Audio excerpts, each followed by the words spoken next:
Check it out, y'all. We got a good topic. The NFL is a forever changing league at this point. Rules change every day at this point. The way the game changes it's crazy to think about from how we grew up watching it in the 90s to the early 2000s to now, right? So the most recent changes that everybody are talking about is one, the kickoff rule. They're changing that so we ain't running down there smacking nobody, right? And then obviously the hip drop tackle.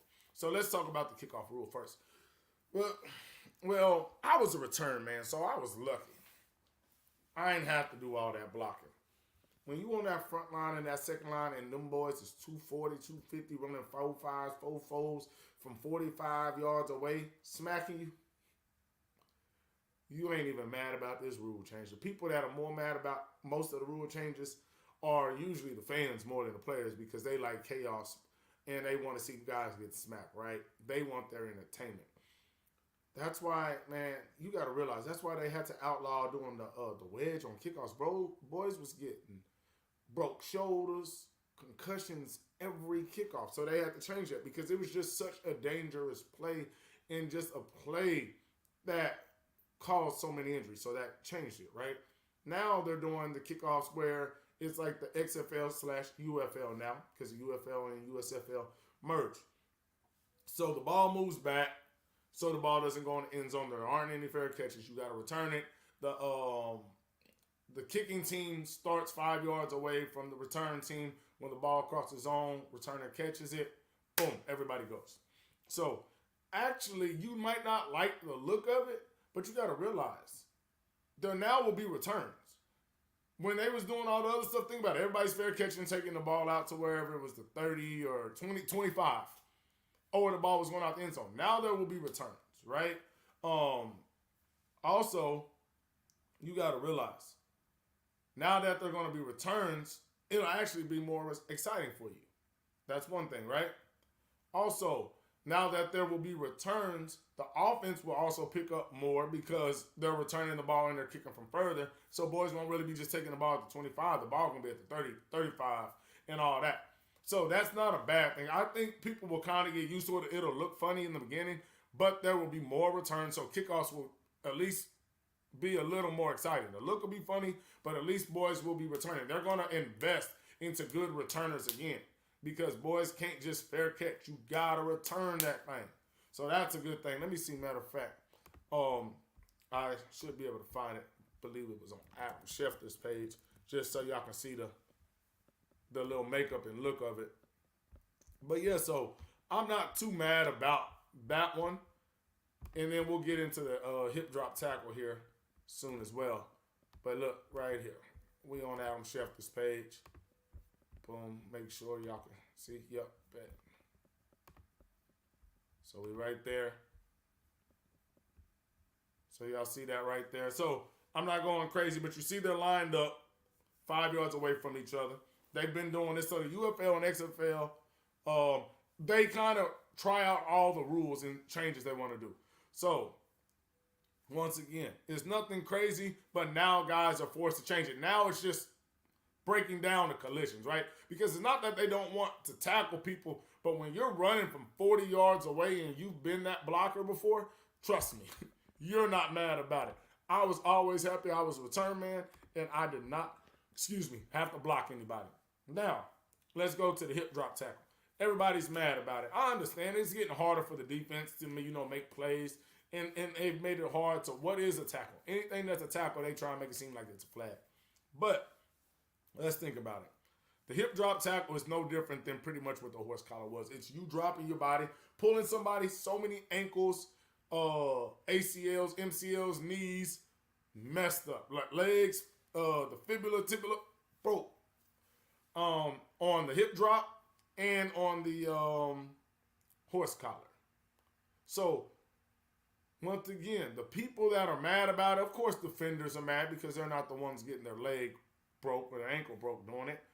But it is what it is. All the offensive guys, it's not because, I'm going to get more carries. Like, no, there's guys, I've seen it in person, bro. I've heard the bone snap, bro. Dudes literally just running and somebody, and they following you, it's over. So I'm not saying they're not making it hard on defenders, but we also got to realize they took away the blind side blocks, crackback blocks.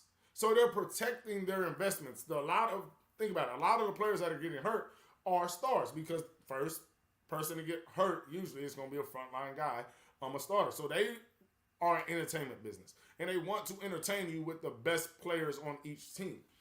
So they're trying to protect you. Mind you, we used to be able to cut block, and we got in trouble if you didn't cut block. Now you can't cut those tackles when they coming out. So they've also done things to help the defense. They're trying to stop guys getting their knees blown out, ankles, and legs broken. Does it suck for the defenders? Yes, but it also sucks when you're trying to make, that crackback block that could spring something. It also sucks for the 185-pound DB when that guard comes pulling. That's 310, and you got to take him on standing up when you used to be able to cut him. So it's not like they're only favoring the offense. They favor the offense more, but there has been things that you can't do that you used to be able to do on offense to be able to help you as well. So we just got to understand the league is trying to protect players' health, and once again, you're not the one getting your nose broke. You're not the one getting your ankle or leg broke, so you don't care. But the guys in the league that it has happened to, that happened in college and high school, they understand where it's going, and they're not mad about it. You're mad about it because it's never happened to you, and you don't care if somebody gets their stuff messed up. But to be honest, we're going to continue to see, changes. Now, I have no problem with the hip drop. It makes it tough. The kickoff, once again, that play is a crazy collision, chaotic play. Dude's been 10 concussions in a career being a kickoff return guy or a kickoff guy running down there making collisions. Now, the problem with the tackling isn't, I don't think, the hip drop or the horse collar or the kickoff collision. It's more of the quarterback. You can't hit the quarterback in any way. That's where I have a complaint as a defender. You sack the quarterback, they throwing a flag on you. And that's the biggest thing. You hit them high, penalty. You hit them low, penalty. You drive them in the ground, penalty. You sling them down, penalty. Your weight fall on them, penalty. That's where I have more of the problem, is when guys are going full speed trying to get off a block and make a play on a quarterback. But protecting guys on a play like the hip drop tackle that they said over 20,000 tackles that they sampled, it had it was 20 times more dangerous and caused more injuries than any other tackle in the NFL. So once again, protecting guys' careers, livelihood, the high quality of play in the league, I understand what it's doing. You don't care, once again, because you're not making money like the NFL is trying to continue to do, and you're not the one getting hurt. But I don't have a problem with either of the two rules. Now, I don't know how they're going to call a tackle for when you chasing somebody down and this and that. That's going to be the interesting part. So there could be a lot of flags, or it could still be like, hey, that was a natural tackle. He didn't hip drop. He just kind of dove or whatever. So that's going to be the interesting thing. How do you really call these plays when somebody's chasing somebody down and going from there? So that's what I want to see. But other than that, it's going to be pretty cool to see a new kickoff return. I think it'll be interesting to see how they officiate the hip drop tackles and how do you tackle somebody when they're in front of you. But yeah, man, y'all got to realize this is just sports, and it's a lot of big money, and you make more money by having the best guys on the field. And that's the end of the day. It's an entertainment league, and we want our best guys to entertain. That's why they protect the quarterback so much. The backup quarterback's a huge drop-off, and the fans want to see Tom Brady. They don't want to see whoever Driscoll. They want to see Dak Prescott. They don't want to see whoever the backup is, right? Cooper Rush. They want to see their guys play at a high level, and the high-level guys bring the most money in. So that is what it is on the rule changes. We out.